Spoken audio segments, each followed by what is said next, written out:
and Jad and Lance that have really been sort of some of the genealogists of the family and whoever else can contribute. So right now, Kathy, it's yours. So I'm supposed to take no longer than 8 minutes, and I promise there's no begats. So this is more family history, which is the kind of thing I like to do, which is find things in the larger world that affected our family members and can help me understand these larger picture changes. So we start, all of us are descended from Azariel and Mary Smith. Azariel Smith and Mary Andrews, who left Connecticut for Somerset in 1839, and that's actually 172 years ago. And when I came to the reunion in 2002, I got my interest in finding out more about, where did Azariel come from in Connecticut, more than just the tombstone information. And in fact, it was sitting around with Genevieve and with my mom, who I know. So this is in part to honor both of them and that wonderful time in the brick house in 2002. When my son started college in Vermont, I took him back to college and stopped off at Bethel as a pilgrimage to the ancestral home, because nobody had been able to find the record of the birth of Azariel. So I learned lots of things at that visit, but I didn't find the birth record. And there was a reason for that. Then I went back to the area to visit a different town, Brookfield, which is 9 miles north and a little bit east, which is the home of Captain Joseph Smith, Azariel's grandfather. And I've spent a lot of time in the libraries and on the web since then. So here are the highlights of what I learned in Bethel and talking to their town historian, was that the great-grandfather of Mary Andrews, who was Robert Andrews, was one of the early settlers in Grassy Plain, and this would have been at the very beginning of the 18th century, in the 1700s. Grassy Plain is now it's the westernmost part of Bethel Township. Mary's father and grandfather moved a little bit closer, but still west of the Bethel town itself, and in the area called Wildcat at that time, and now it's called Elmwood. And a lot of her cousins were tailors, and they were all living around in that area. And I found the reason why there were no birth records for Azariel or any of his brothers and sisters in Bethel, and that's because they weren't born there. They were actually born in Brookfield. And here's what led me to this.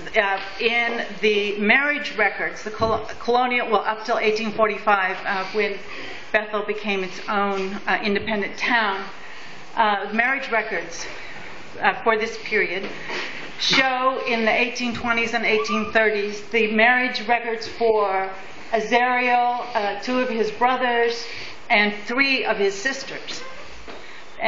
But you notice that he is identified as coming from Bridgewater in 1823. Bridgewater was like the frontier outpost part of Brookfield at that time. It was not its own incorporated town. So when you go to Brookfield, then you find Captain Joseph's son, Joseph Smith, who married Patsy Wilmot of the pewter fame, and all of the birth dates and most of their marriages. So they moved to Bethel in the 1820s, and the reason they moved to Bethel was that there were opportunities there. This was right after the War of 1812. There was a boom in all sorts of consumer goods, and moving from handicraft production to not really a factory, but a transition, specialization of labor taking place.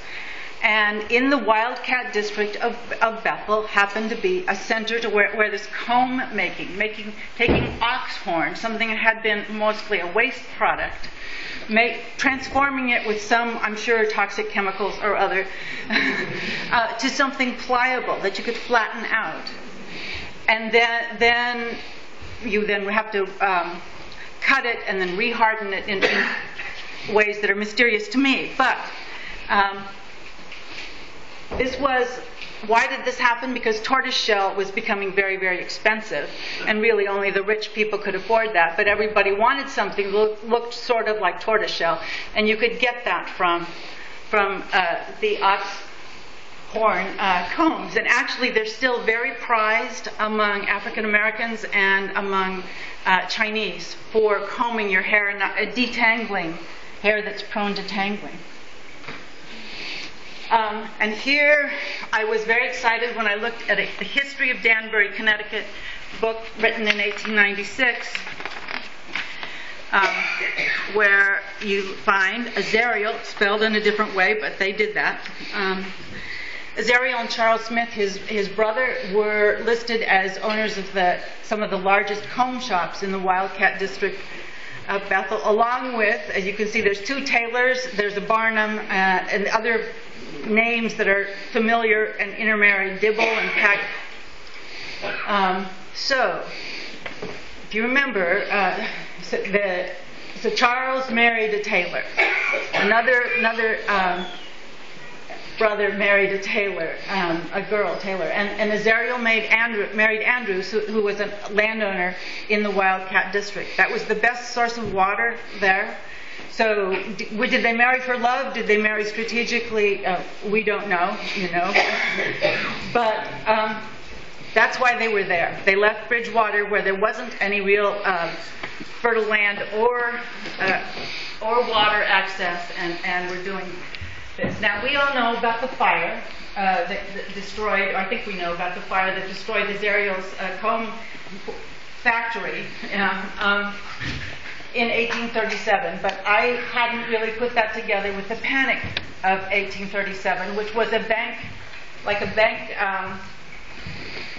series of bank failures fueled by speculative loans, nothing we would have any experience with today. But that is one reason why he did not rebuild. He did not have a lot of money to rebuild. He had the inheritance from Mary Andrews' father, but it certainly did not seem wise to put that into something that you needed consumer demand for. At that time, putting it into land seemed like a much wiser investment. And the other big thing was that Bethel, people recognized that there were other areas now beginning to produce combs that had much better rivers, much better sources of water power. So it would have been truly foolish for him to stay. Some people did try to continue to produce combs until 1850, but he said, let's get out of there and try our luck going west. And I also wanted to say all that we learned in junior high and so on about the Erie Canal. It had never occurred to me why it was so really important in opening up the Northwest. And that is, so it's 363 miles long across New York State. But what it did was you could actually go navigable water from New York City up the Hudson, across New York, and then get onto the Great Lakes and all the way to Toledo. So even, it opened in 1825. By 1835, there was enough traffic on this that both passengers migrating west and products, raw grain products primarily, moving east, made it very, very busy. And they could make this trip, leaving from the western part of Connecticut, going to Danbury, getting on the Hudson. I don't precisely know that route, but 2 weeks from when they left Bethel to when they got to Somerset. And that was just, before the railroad, that was so much better than anything else that you could do. That's why that's why they were coming to this area. The first 10 years they were settling Ohio, and you could watch by the founding of the towns. And when he made his decision, it was Somerset was the place. And of course, who was here? His sister Ophelia, married to George Barnum, who was a minister, and I believe the first minister of this church when they founded it in 1858. Yeah. All right, so just a bit about the family history, family genealogy. If you do one thing, if you remember one thing, please figure out what generation you are from Azariel. So if Azariel and Mary are generation 1, and I'm doing this the way that it's done in Howard Burt Smith's book and then in Ruth Smith's. So if you can orient yourself to these generations, then you can hook into the books and understand more. So generation 2, the children of Azariel, of which I think all of us are descended from Frederick Hart Smith and Selina Burr.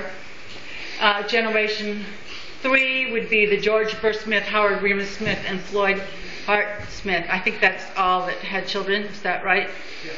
Okay. Generation 4, we have Margaret Kelly representing that generation. And has everyone seen the beautiful picture we took in 2002 of all that generation? That was wonderful. Generation 5, that's Nick. You say you're the oldest in that generation? Well, Doug. Okay. Yeah, he didn't look that old. And the youngest is Brad, right? Right. Generation 6, I just learned that I am apparently the oldest of Generation 6. And we looked at the Floyd people, and apparently I didn't know this. And currently the youngest of Generation 6, although this may not stay, is Curtis Kelly's child, whose name is? Thela. Yes. With an S. Thela. Okay, great. Thela. Great. All right. How many generations are there? Should we go down to 8 now? 8. Yes, I stopped there, but yeah. So you may remember that we started talking about having a website in 2002. We got a family history, the Azariel's Family Yahoo group going, which I think it's just been wonderful, and the Azariel Salon, which is definitely an interesting place to hang out. But now there are easy ways to make a blog happen, so that, say, I have had some posts about history and I've sent it out to the family, but to have a place where you could go and look at it whenever you wanted to, where people could make comments and so on, without making it a super techie thing. Maps, we need to post some maps so you could see where Brookfield is relative to Bethel without having to go look it up yourself. And especially, I want to call for help from all of you. If you have early photos, generation 4, 3, 2, 1, we need to get those photos digitized and posted. Letters, the letters, when you find treasures and you're going to throw out all the junk, but you find something that is really special, I think we should be able to put those on, and there are models for doing this. What we need is volunteers to help. And I have been talking to both Lance and to my brother James, who are willing to do some of the background nuts and bolts. But people with time, if you can make a PDF, you qualify as technically skilled. So please talk to me, talk to Lance, talk to Jan. And we would love to have help, especially from the younger generations. Thank you very much.